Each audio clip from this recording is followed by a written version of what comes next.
آقا دی باید دعا بکنیم نه و زودتر بمیره تا ویلچری و ایما برسه. کارگرلایشون خدا ورم کرده وگرنه زوانم را سربازه دیه.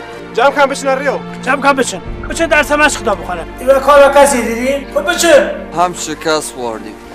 میشه مساوی خواهم خواستم اصلا بره چمه ویلچر هنو خوامانم ویلچر و گپیه چشت نیه کسی نینگه نخوازی پیلی نه هاشا لکن. جرأت نیمیده بردم. هر تصمیم میگیرن همونو اجرایی میکنن. اصلا آدم ها برای کمک کردن به همدیگه کنار همن. انسان ها برای کمک کردن به همدیگه کنار همن. مارسانا برای کمک به همدیگه کنار همین. آدم ها برای کمک کردن به همدیگه میتونن دروغ بگن. نه تبان بگم بدیه. تو مسئول فکر اشتباه مردم که نیت، ولی مسئول قصه و قول خواهم که هستم. مر پا چپم نیاشتون کنم من میره پا راستم بوسم. ایستادن روی پای راست، فیلمی از وحید اسلامی.